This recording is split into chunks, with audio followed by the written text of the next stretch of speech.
Ana Karina García es presidenta de la Fundación Juntos Se Puede en Venezuela y en Colombia. Está aquí precisamente atendiendo la emergencia generada por los terremotos. Buenos días y bienvenida a Primera Página. Gracias por todo. Cuéntenos qué hace la Fundación Juntos Se Puede y cuál es su enfoque principal. Mira, la Fundación Juntos Se Puede nace hace 8 años en Colombia por migrantes y refugiados, por jóvenes que estábamos lejos pero queríamos seguir ayudando a nuestro país y nos dedicamos a la atención de migrantes, refugiados y colombianos retornados. ¿Para qué? Para tratar de mitigar la pobreza y así integrarlos a la sociedad colombiana y que pudiesen construir una nueva vida. Creamos un modelo que se llama Modelo 360, que lo que hace es que hace una visión integral del núcleo familiar para entender cuál es la situación de ese núcleo familiar sin importar cómo esté constituido, y de esa forma entonces entendemos con una larga caracterización cuál es la vulnerabilidad de ese grupo familiar, dónde necesitamos intervenir. Se crea un plan de intervención y empezamos a trabajar con la familia. Tenemos 3 grandes pilares que hemos encontrado que son claves siempre. Uno, salud.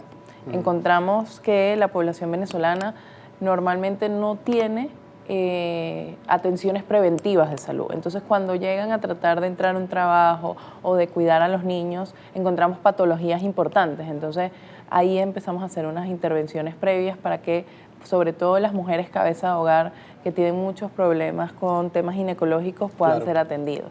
Luego, una segunda línea que tiene que ver con medios de vida. Nosotros trabajamos emprendimiento y empleabilidad porque es clave que la gente pueda autosustentarse y no tenga que depender de las ayudas de un Estado. Claro. Y la tercera, niñez. Nosotros hacemos mucho enfoque en niñez, en protección de niñez, en desarrollo de niñez, en cómo los niños pueden volver al nivel educativo que tienen que estar para poder integrarse al sistema. Porque estamos conscientes de que un niño que estudia, que progresa, es un niño que puede ser el impulsor de esa familia para salir de la pobreza y para poder tener medios económicos para poder no solo dar una oportunidad a su familia de tener una mejor calidad de vida, sino también aportar a ese país, en aquel caso a Colombia, ¿no? A la sociedad. Así es. Qué interesante lo que cuentas. Además me contabas que han tenido durante estos 8 años una larga trayectoria en materia de la atención a los migrantes, venezolanos pero también de otra nacionalidad, y también trabajar esa integración social dentro de un país como el caso particularmente de Colombia. Pero en esta oportunidad se han abocado también a atender en el terreno la emergencia generada por los terremotos, entregando ayuda humanitaria directamente a las poblaciones más afectadas aquí en Venezuela. ¿Cuánta es la cantidad de ayuda que ha entrado al país y cómo ha sido ese proceso logístico tan importante? Mira, lo primero es que nosotros el 25 creamos un centro de acopio que nunca nos imaginamos lo que se iba a generar. Se generó un gran movimiento ciudadano, no solo de los venezolanos que están en el extranjero, en Colombia sobre todo, sino de los colombianos. Hubo mucha solidaridad, la gente se abocó a donar, y tanto así que tuvimos los 3 grandes lugares de entretenimiento de Bogotá, el Movistar Arena, el Vive Claro y Corferias, que son como decir el Fórum de Valencia o el Poliedro. Y fue muy bonito ver esto, ¿no? Fue gratificante no sentirnos solos en la mitad de una tragedia. Pero lo segundo es que empezamos a recolectar estas toneladas y encontramos unos grandes retos. ¿Cuáles eran esos retos? ¿Cómo traer esto de manera digna? ¿Cómo no tener que traer un saco de arroz y empezar a repartir un saco de arroz? Entonces empezamos a tener un gran voluntariado, hemos tenido más de 10.000 voluntarios en este proceso, donde armamos kits que son kits de dignidad, los llamamos así, donde tenemos kit de higiene, kit de adulto mayor, kit de niños, y ya hemos logrado que ingresen al país 207 toneladas hasta ayer, y bueno, una gandola que entró anoche hasta las 3 de la mañana, entonces tenemos como 237 toneladas en tiempo real, que ya entregamos 207, porque las 30 de anoche todavía no las hemos entregado, y son las entregas que tenemos próximamente en La Guaira, en Morón, en Valencia y en lugares afectados de Caracas también, porque nos ha pasado que encontramos familias que estaban en La Guaira, que sufrieron todo esto y que las acogieron también en la capital otros familiares. Entonces una casa que tenías 4, ahora tienes 8, 10, 12, 14. Entonces también estamos atendiendo a esas poblaciones. Y también poblaciones aisladas que Correcto. A lo mejor no han tenido daños estructurales, pero que han sufrido todo este embate, ¿no?, de lo que ha causado la naturaleza. Me parece una cifra muy interesante, ¿no? Una gran cantidad de insumos que han ingresado al país. Me decías que eran más de 200 toneladas que han logrado traer. ¿Cómo lo han hecho? Mira, lo primero es que nosotros tuvimos que empezar la ruta oficial para poder pedir autorización, porque el país tiene que entender que para que entre cualquier ayuda tiene que pasar por un lugar oficial, ya sea el aeropuerto de Maiquetía, que fue donde metimos los primeros 10 aviones, o por la frontera del Táchira. Entonces nosotros hicimos todos los canales oficiales para poder meter esta ayuda y que pudiese ingresar de manera segura, pero que además llegara a la administración de las manos de los voluntarios y del equipo de la Fundación Juntos Se Puede. ¿Cómo se garantiza que lleguen también a los que más lo necesitan? Mira, nosotros lo que estamos haciendo es, primero, llevamos a los puntos visibles, a los refugios que todo el mundo ya conoce, los campos de golf, el refugio de Playa Grande, todos estos refugios que ya todo el mundo conoce, las OPPs, ayer estuvimos en la OPP 26, en la 27, en la 25, entregando equipos de rescate, pero también empezamos a hablar con la comunidad.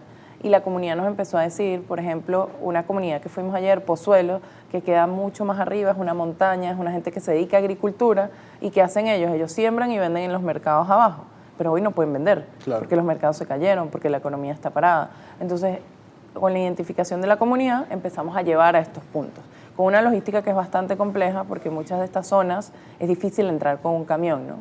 Entonces lo tenemos que transbordar de un camión a los jeeps de la comunidad, y la comunidad también aporta en este proceso y en este ecosistema. Pero más o menos eso es lo que hemos venido haciendo. También hemos entregado a instituciones, hemos entregado al Seguro Social, al Dispensario, al Pérez Carreño, al Domingo Luciani, porque también entendemos que en una emergencia como esta, lo más importante es que las cosas lleguen a la gente, sin importar todo el contexto país, que evidentemente sabemos que es complejo. Lo importante es que las cosas lleguen a quienes más lo necesitan en el medio de esta tragedia que vivimos. Ana, regresando al foco de la Fundación Juntos Se Puede, ¿ustedes ya idean un tipo de plan, de estructura para también apoyar a estas personas que quedan en situación vulnerable después de que pase, digamos, esta fase principal, que es atender la emergencia, las principales necesidades, pero luego cómo queda ese proceso de integración? Hay muchas familias que perdieron a sus miembros, otras que no tienen un hogar.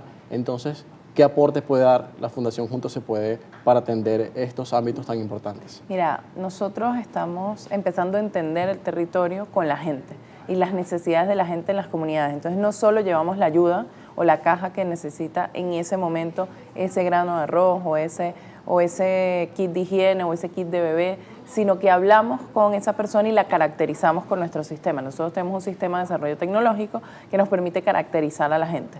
A través de una conversación vamos poniendo respuestas en ese sistema y vamos a hacer una prueba piloto de 100 familias para entender cómo ayudamos a salir a esas 100 familias. Estamos pensando en temas de medios de vida, cómo los ayudamos a emprender. Fuimos a una comunidad, por ejemplo, donde uno de los líderes que está ahí está ayudando con 5 mujeres más a hacer yogures. Entonces se van con los yogures y se los venden a la gente que baja como nosotros a ayudar. Y eso está creando un nuevo ecosistema. Entonces, ¿cómo potenciamos ese ecosistema?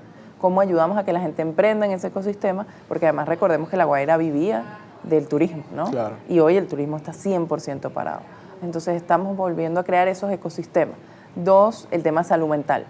Muy importante ese punto, ¿no? Tenemos un tema muy complejo. Yo se lo decía a la comunidad ayer, estábamos en la OPP 26 y subían niños caminando entre los escombros porque sus familiares los llevaban a despedir a sus otros familiares. La afectación de salud mental para un niño que ve esto y que vive esto es muy difícil. Entonces vamos a trabajar el tema de salud mental, no solo con los niños, también con los adultos, pero creo que hay un particular énfasis en los niños porque son los que menos expresan o los que menos saben manejar estos procesos. Y además estamos trabajando todo el tema que tiene que ver con fortalecer las cadenas de valor. Es decir, no es simplemente crear el emprendimiento, sino dónde venden este emprendimiento, qué podemos hacer para fortalecerlo, cómo unimos a la empresa privada. Y yo creo que eso es un mensaje para el país. La empresa privada no simplemente tiene que donar, la empresa privada tiene que empezar a pensar en cómo creamos cadenas de valor que ayuden a esas personas que están emprendiendo, que están buscando cómo salir adelante, para que realmente puedan seguir generando ingresos en el medio de esto, pero también en el mediano plazo, que va a ser un gran reto para el país, yo creo, no solo para la gente, sino para el país, recuperarnos de este desastre natural que nos ha impactado con tanta fuerza. Pero yo también veo un país autogestionado, un país que quiere salir adelante, un país resiliente. Entonces yo creo que ahí tenemos un elemento clave que nos va a ayudar a que podamos hacer esto y podamos levantar a Venezuela dentro de todo este contexto. Claro, porque la reconstrucción no solamente es estructural, sino también es. del tejido social, ¿no? Tan Así importante en estos momentos. Antes de finalizar, quería preguntarte si se están apoyando con especialistas venezolanos, sobre todo en la materia de salud mental, que va a ser tan importante atender para los meses venideros. Los especialistas ya advierten que en situaciones como estas hay personas que pueden tomar decisiones irreversibles y lo que nos escuchan sabes a lo que nos referimos. Y ya existe. Entonces, ¿qué podemos plantear en ese sentido? Mira, nosotros no solo estamos trabajando con especialistas, estamos haciendo alianzas con universidades para poder buscar que los mismos estudiantes puedan hacer sus procesos formativos en campo, puedan ayudar a la gente. Ya hay universidades haciéndolo, pero necesitamos generar una articulación y en eso estamos también, generando ecosistemas, porque en momentos como este es mucho más fácil trabajar en conjunto que trabajar como una isla. Y eso es parte del proceso que estamos nosotros en este momento articulando, porque sin duda hay gente valiosa que tiene mucho que aportar para el país. Muchísimas gracias por acompañarnos el día de hoy. Gracias a ti. Gracias a Ana Karina García, es presidenta de la Fundación Juntos Se Puede, con sede en Colombia y en Venezuela, y están en este momento en el terreno, en la zona cero, en los lugares más afectados por los terremotos, brindando asistencia a las personas que más lo necesitan en este momento. No solamente ayuda humanitaria, sino, como lo decía ella, también aportando en el desarrollo y en la integración post-catástrofe, lo que viene después de esta fase de emergencia. Vamos a la pausa y al regreso más actualidad aquí en Primera Página.